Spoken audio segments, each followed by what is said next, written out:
I've taken different approaches to planning. Sometimes I've made a specific plan which I stick to quite closely. Other times I've started with an overall vision for a work with materials or a concept and allowed the process to determine the final result. Each method can be effective, so there's no one way that I approach planning. A larger work or installation may require more planning due to the logistics involved, to consider issues such as transportation, security, or the physical limitations of the site.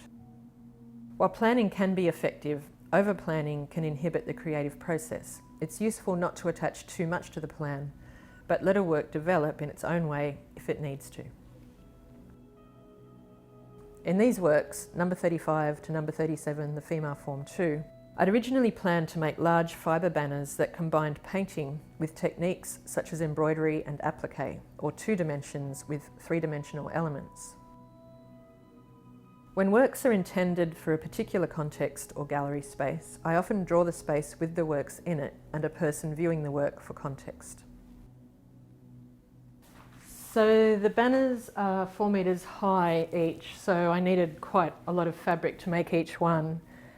And I researched fabric that was inexpensive, and as well as matching the cost, the look of the hessian matched the aesthetic I wanted, which was a kind of a rustic 70s do-it-yourself crafty aesthetic. I don't know if I can hold it up much higher. I drew coloured designs for the banners on paper, which I rendered fairly exactly on the hessian with acrylic paint. My original plan was to add embroidery and other textural effects once I'd painted on the designs. Before applying the paint, I made tests on the hessian since this was the first time I'd worked with it and I didn't know how the paint would take to its surface. I found that a double thickness of hessian gave a better result than a single one, which was too thin. I felt in the end the final result didn't allow for the development of the 3-dimensional effects I'd hoped for, which felt stuck on and extraneous in experiments.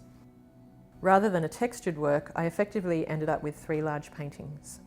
Although I was happy with the result, over-planning these works precluded the sculptural elements I'd wanted to achieve. A year or 2 later, I made this work. I didn't draw the work or plan it in advance, but began with a word and materials I had from previous projects. This was made after I'd developed other work where I'd more successfully combined paint with sewing and embroidery techniques, so I felt more confident in approaching this outcome. I knew I'd need acrylic paint, tape, paper and sponges to apply the paint, as well as a sewing machine, wool and other sewing tools. Since I already had these materials to hand from previous work, I let them guide me, and the work seemed to develop itself without much planning.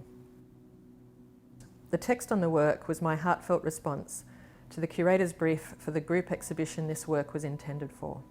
By applying this harsh word on a soft domestic object, a new concept seemed to develop from this work without much planning. The finished result has a direct quality that over-planning may not have allowed for. I want to make some woven works using found objects as looms. I often see arrangements of household items dumped in the back lanes outside my house, and their unintentional arrangements have a particular aesthetic that appeals to me. I want to try to reflect these arrangements by working with the objects in them. My plan is to use found items that have square or rectangular shapes and repeated lines, such as clothes areas or bed frames. I'll collect them as I walk through the back lanes of my neighbourhood. This security grille is the right form for weaving, so I'm going to try weaving jute into it, perhaps in various areas to create a whole new design. I could weave here and here in a checkerboard kind of effect rather than weave the whole thing. And I'll attach the jute up here with glue so that it stays in one spot. I have a vague image of the final work in mind, but I also want to allow it to develop itself. I've made some drawings of how I imagine the works will look, and I won't use them like a plan, but more as inspiration to keep in mind as the work develops. From my previous experience using jute, I knew it would work well as a rigid thread, and because I had leftover jute from other projects, I didn't need to research it or buy any jute.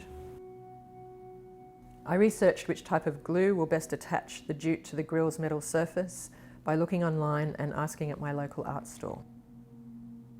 My plan is to exhibit the final weavings in a group. I'm imagining that some works will stand propped against the wall on the floor, some will hang on the wall, and maybe some will hang from the ceiling.